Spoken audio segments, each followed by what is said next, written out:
Chers collègues, je prends la parole aujourd'hui au sujet de l'interpellation sur le rapport final de l'Assemblée canadienne des jeunes sur le climat. J'aimerais remercier sincèrement la sénatrice Cole d'avoir lancé cette importante interpellation. Beaucoup d'entre vous se souviennent peut-être de s'être réunis dans cette enceinte un dimanche de septembre dernier avec 33 jeunes Canadiens venus de tout le pays pour élaborer des recommandations concrètes concernant la politique climatique fédérale. Ils ont demandé au Parlement d'agir de manière pragmatique pour trouver des solutions aux problèmes qu'ils avaient identifiés dans l'intérêt du climat et de l'économie future du Canada. Depuis, j'ai eu l'occasion de m'entretenir avec Terry et Mohamed, deux participants de la Saskatchewan, au sujet de leur expérience. Ce qui m'a marqué, ce n'est pas seulement leur gratitude d'avoir pu participer au processus, mais aussi le sérieux avec lequel ils ont abordé la responsabilité de représenter l'avenir de leur génération. D'abord, j'aimerais souligner l'un des thèmes de l'Assemblée qui me touche particulièrement en tant que résidente de la Saskatchewan. L'Assemblée a exhorté les gouvernements à renforcer la résilience des communautés face aux impacts climatiques dont nous savons déjà qu'ils se produisent et à mieux se préparer aux risques climatiques tels que les feux de forêt, les inondations et autres phénomènes extrêmes. Je tiens à souligner que ces jeunes comprennent clairement la dimension humaine des impacts climatiques, la nécessité d'étendre les services de soutien en santé mentale aux Canadiens qui subissent des souffrances et des traumatismes liés au climat et que l'on observe trop souvent à la suite d'inondations, d'incendies et fréquemment dans le secteur agricole lorsque le climat a des répercussions négatives sur la production.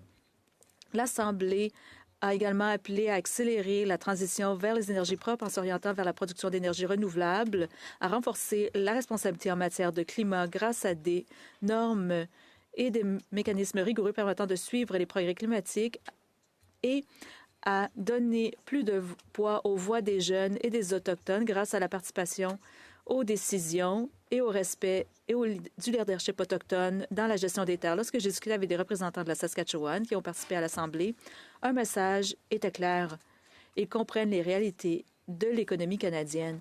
Ils comprennent que des provinces comme la Saskatchewan jouent un rôle vital en tant que productrices de ressources.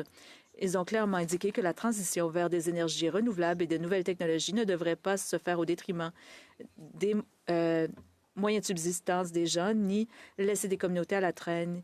Il faut plutôt donner la priorité aux nouvelles technologies de production d'énergie et d'extraction des ressources qui peuvent soutenir de nouveaux emplois bien rémunérés dans une économie tournée vers l'avenir afin de renforcer la résilience économique à long terme du Canada. Le choix ne doit pas se limiter à l'environnement ou à l'économie, il doit s'agir des deux. Il faut relier ces thèmes à la Saskatchewan. La Saskatchewan occupe une place unique dans le paysage climatique et économique du Canada. Notre province se repose sur l'agriculture, la production d'énergie et l'exploitation minière. Ces secteurs sont au cœur de notre économie et de notre identité, mais ils sont également directement touchés par l'évolution des conditions climatiques. Les agriculteurs de toute la province constatent déjà des changements dans les précipitations qui affectent les cultures et les saisons de croissance. La fumée des feux de forêt en provenance de l'Ouest canadien affecte de plus en plus la qualité de l'air dans nos communautés. Les municipalités rurales sont confrontées à des défis permanents liés aux phénomènes météorologiques extrêmes et à l'accès au marché. Pour les jeunes de la Saskatchewan, ces défis ont un impact direct sur leur avenir, touchent les fermes, les villes et les familles qui façonnent la vie quotidienne dans notre province. L'Assemblée a mis l'accent sur la résilience et cela trouve écho particulier.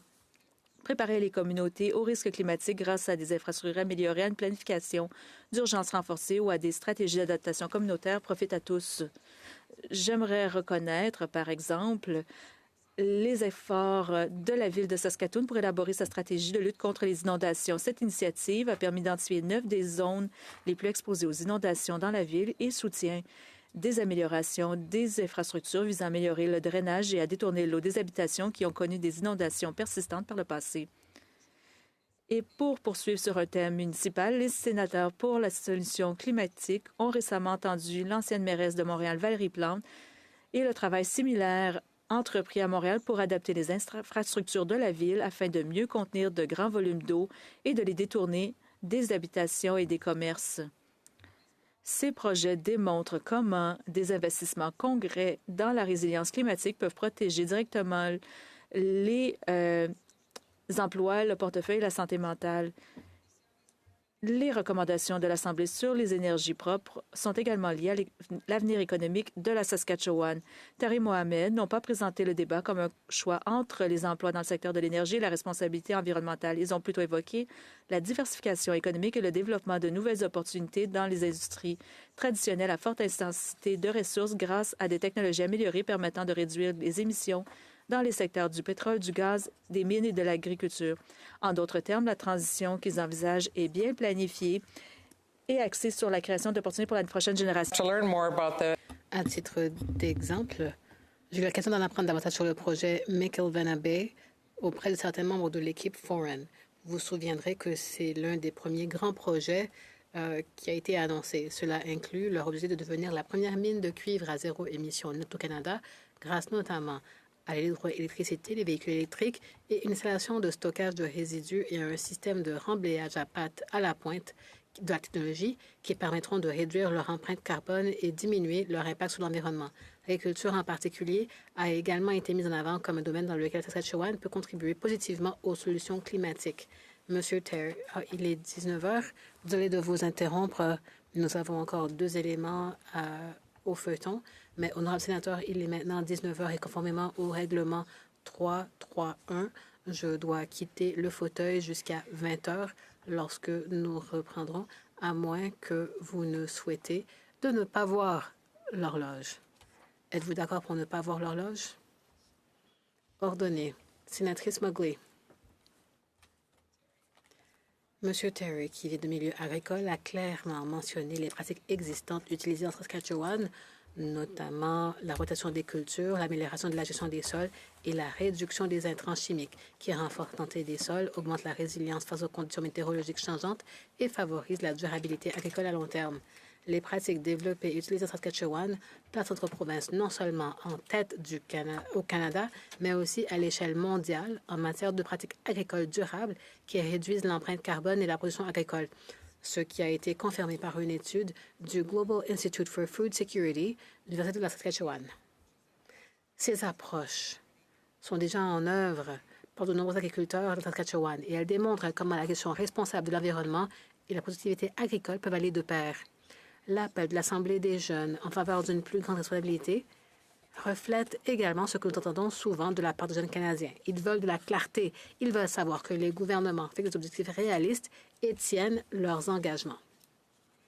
Lorsque j'ai évoqué certaines des études menées par le comité AGFO, telles que notre désormais célèbre étude sur les sols, grâce au sénateur Black et au comité AGFO, l'étude sur les feux de forêt qui sera bientôt publiée et l'étude actuelle sur la sécurité alimentaire, Mohamed s'est montré à la fois surpris et reconnaissant d'apprendre que leurs priorités faisaient l'objet d'une exploration active.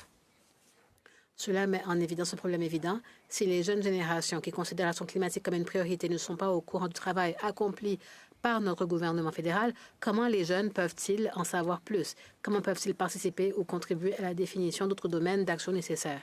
Le Canada doit développer des moyens plus efficaces pour atteindre le public et dialoguer avec les parties prenantes concernées. Mohamed a souligné que les gens ont besoin d'informations claires et compréhensibles sur les initiatives climatiques, les données et les progrès réalisés, qu'il s'agisse d'agriculteurs s'intéressant à de nouvelles pratiques agricoles, des communautés envisageant des stratégies d'adaptation ou des étudiants souhaitant comprendre la politique énergétique.